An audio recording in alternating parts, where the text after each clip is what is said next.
Guys, welcome to Racquet Talk. Today I'm just going to kind of go over the 3 types of swing weight, as you saw in that little introduction there. I'm going to be referencing some stuff that comes from this book, The Physics and Technology of Tennis by Howard Brody, Rod Cross, and Crawford Lindsay. This isn't the only place I've learned anything, but this book gives a really nice technical and very academic approach to just how rackets behave. And it gives some formulas for a lot of the things we talk about, or I'm going to be talking about, and talks about strings, all sorts of stuff. I really recommend picking it up, and I also just want to say where some of this stuff is coming from. Today, first, I think I want to start with talking about the differences between, like a wooden racket and a modern racket. And I'm not going to be talking about the materials, or I will talk about the head size, but I'm not really going to talk about the differences between wood and graphite. That's pretty obvious. Really what I want to talk about is the swing weight. And I said there are 3 types of swing weight. From here on out, I'm going to refer to the swing weight as the one through the axis about 10 centimeters up on the racket. This is how a Babolat RDC machine measures it. This is what you'll see on websites when they say swing weight. It measures it by swinging the racket back and forth like this. You can measure it by hanging it and doing kind of like a pendulum thing with it. There's a couple ways to measure this. What's important to know is that if you put this on a machine and you measured it swinging like this and then turned it perpendicular to that and measured it like this, you would get the same value, because it does not care about how wide that weight distribution is. It cares about the weight distribution along the length of the racket. And so to kind of get an image, I'm going to talk about levers real quick. I mean, I'm sure we've all used a crowbar before. Sometimes you use a little one, can't get it open with your hands. That doesn't always do the job. Then you get a bigger one. And sometimes you have to go Gordon Freeman and get the Half-Life 2, whatever, crowbar out there. And the differences between the crowbars is really the length and the lever. So if you apply the same amount of force with the little one or this one's going to have more lever on it. It's going to have more impact, more force, because it's going to be multiplied by the lever. With the biggest one, you're going to have the most dramatic jump up. So same thing happens with swing weight. When we increase the length or the width or the distance from the axis that we're going to rotate from, or that it's being measured from, it's going to, with the same weight, it's going to have a bigger impact. And that's something that isn't really looked at or thought about often when we talk about the differences between even modern frames and old school frames, and even kind of game improvement rackets. So first off, the swing weight on this guy, this is about a 400 plus swing weight. The RDC doesn't go over 400, so we don't know exactly. We could, whatever. That's not important for this discussion. It was huge, so it provided a lot of plow through, but it was very unforgiving outside the sweet spot. Now the sweet spot isn't actually that big. The sweet spot is the same on this racket as it is for this racket, as it is for this racket. You could have a racket 2 miles wide, and the sweet spot would be the same. It's actually smaller than the ball, and it's about 3/4 of the way up. It's actually one of 3 nodes on the racket, and the sweet spot is basically a spot where you don't have any vibrations back to the racket. It's more specifically defined in that book, but it's actually very small.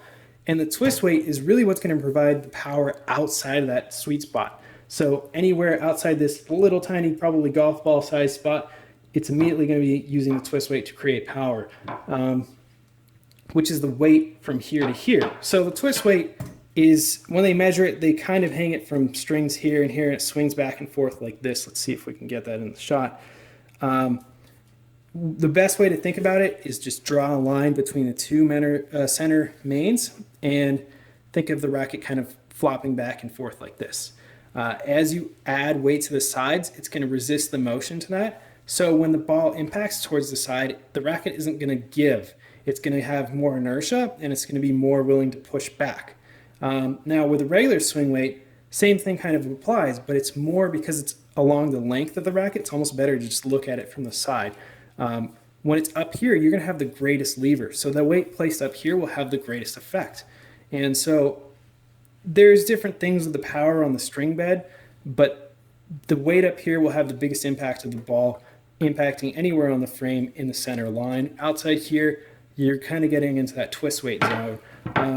not to get too specific on that. Now, so let's look at this frame, this Dunlop Max Ply. It's about 14 ounces, again, a 400 plus swing weight, but the twist weight isn't that great. And as you can see, it's because it's smaller. I mean, it's obviously a lot smaller. And the reason why it's forgiving isn't just that it's small and that there's not room for the ball, it's that there isn't a lot of width for there to be a greater lever. Even though there's a lot of mass on the hoop, the frame is really small, so that lever, again, you're going to be kind of working with, instead of maybe like this little crowbar thing, you're going to be working with this guy. You got a smaller, shorter distance, and it's actually 8 inches from the inside of this beam to this beam. It's 8 inches wide versus this one is 9.5. So that's going to say, let's say we put 4 grams at 3 and 9, right in here and here. You're going to have this one coming out with a 1.7 kilograms per cubic centimeter boost, and this one's going to have a 2.3, simply because it's 1.5 inches more. Now that might not seem like that much to you, but that ends up being, let's say they both have a starting twist weight of 12, which they don't. In this case, we'll pretend just for learning's sake, they do. That's going to be a 13.7 versus a 14.3, and that's a 6% difference. Research has shown that most players will actually find or feel the difference at about 5%. Better players will feel it a little sooner. Maybe your lower level club players will feel a little later, maybe closer to 10 or 15. But everyone's a little bit different. But it is actually a noticeable difference, and that affects maneuverability as well as power and forgiveness. What I've noticed is that rackets with higher twist weights are just harder to manipulate, in the sense that you can't really change the racket face, you know, at the bottom of your stroke as you're coming to swing up through the ball. I'm talking about the forehand specifically. You can't really manipulate this angle as easily because it is a little bit slower to work with, and it ends up making you miss long or wide or whatever. It really actually makes a difference when you're swinging. Whereas with a low twist weight, I can use a much higher swing weight and get the racket in right into contact a little easier. But if I don't get the ball in the middle of the racket, we'll drop the ball short much quicker, and I'll get pushed back or whatever. Sometimes you won't even make it over the net. It's kind of noticeable. Now, last but not least, that we're going to talk about is the recoil weight. So swing weight this way, this axis up, and there's kind of like, think of a little bar or whatever, some kind of pivoting mechanism right here in the handle. It's going to allow it to swing back and forth. Twist weight, best way to imagine it is if there's kind of a bar going through the center of the racket, through the center two mains, and it's going to twist like this. And then recoil weight. Now, recoil weight is probably the most under talked about statistic. I think I saw it on one retailer's website. This book talks about it a little bit. There's only a couple pages on it. Let me see if I can find my balance board. It's actually measured about the balance point, roughly. And that's going to, can't actually get it because of the tripod here, but it's going to be right about here. So imagine the racket kind of going like this. That's where that axis works. And what it's going to do is it's going to keep the racket from basically doing that in your hand. And it's kind of a weird concept because you don't hear anybody talk about it, but it makes a pretty big impact on arm comfort.